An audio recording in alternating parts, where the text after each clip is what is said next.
Hey everybody, Rob from Karma Comic Chameleon coming at you with another Ask Reddit thread. Police officers of Reddit, who's the smartest criminal you've ever encountered? Let's jump right in. I worked with this one guy who had a lengthy record. He had a system for getting released if he got caught. After committing a crime, if the police were in pursuit and he knew he was about to be cornered, he would act insane. His girl would play along with it, telling the police that he was off his medication. The police would arrest him, but then send him to a mental ward with papers instructing the ward to release to police once he was cleared.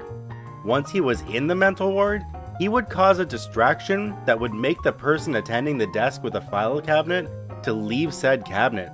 He would then crawl to the file cabinet, look for his release to police papers, and then would literally eat the papers. When the psych evaluators decided that he was stable enough to be released, there would be no instructions to send him to the police, and he would be released to the general public. He did this about 10 times until police officers noticed him back on the streets. This stunt forced the state to change their procedure for detaining mentally unstable suspects. My favorite was the guy who stole a post office mailbox off the street, repainted it, and then put it next to the night deposit box at a bank, and hung an out of order sign on the deposit box. All the businesses came along and dropped off their deposits in the mailbox. A guy I went to high school had been stealing from Walmart in a pretty clever way.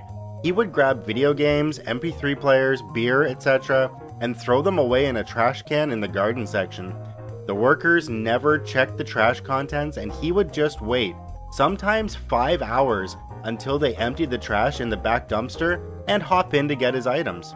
Once he took a cardboard box from a display inside, filled it with video games, a PS3, and extra controllers. He grabbed some tape and pens and drew all over the box and taped it up to make it look used and tossed it. An hour later, he had a whole new PS3 and stack of games. I heard about one person that pulled a shoplifting scam on a large, popular, and well-known US retail store. They walked in with some cheap nylon product to get one of those "I walked in with this" stickers they used to put on returning merchandise. The sticker easily peeled off the product undamaged. They walked to the electronics department, grabbed an expensive box off the shelf and went to customer service. They placed the sticker on the big box and asked if they could return the item without a receipt. Unfortunately, no, not without the original receipt. Dang it, and they walked out. Customer service even gave the doorman the thumbs up, having just interacted with the customer. This took place before widespread inventory controls and cameras absolutely everywhere. I'm not a cop, but I worked crime scene. This guy had attached GPS to the bottom of people's cars who owned houses he wanted to rob.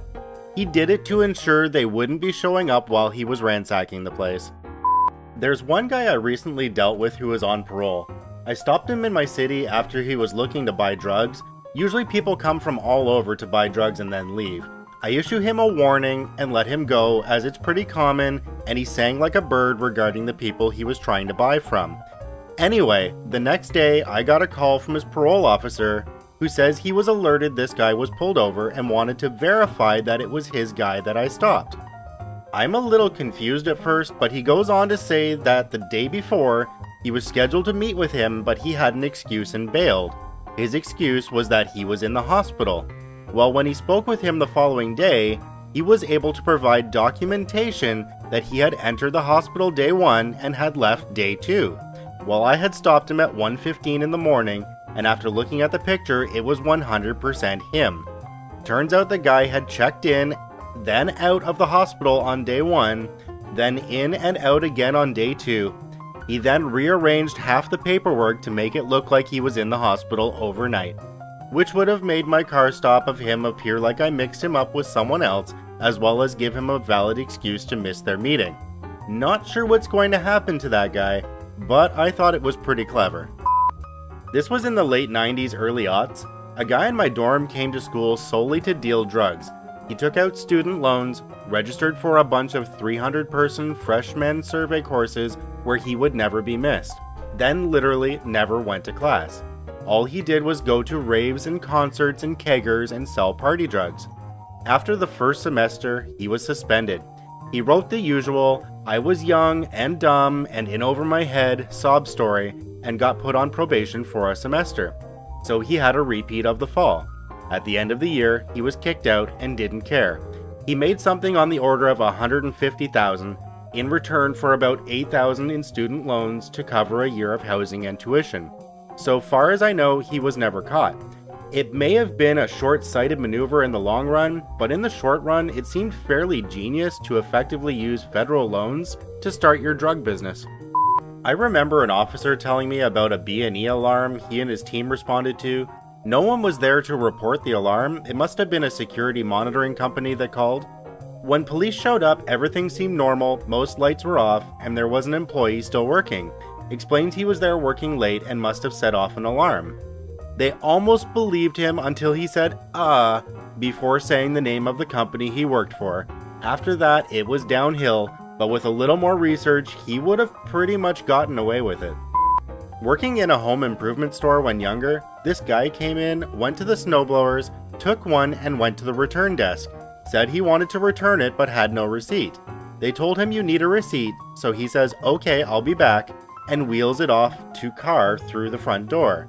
He did this a few times apparently. Couple places even helped him load it back into his car. I am not a policeman, but there was a guy in the UK that gained notoriety for an audacious plan which sounds like it would be real. Basically, this guy and 2 accomplices went to the supermarket in 3 separate cars as 3 customers. Person 1 and 2 went into the supermarket individually and bought a large quantity of goods from a memorized list. Person 1 paid for the goods and says something a bit flirty to the girl working the till. He leaves the supermarket and dumps the trolley next to one of the cars and heads back into the supermarket. Person 3 loads up that trolley into the car and drives away. Person 1 returns to the supermarket and picks up a packet of razor blades. On the way back to the till, he picks up Person 2's trolley, which has been loaded with identical items to the first trolley and dumped in an aisle.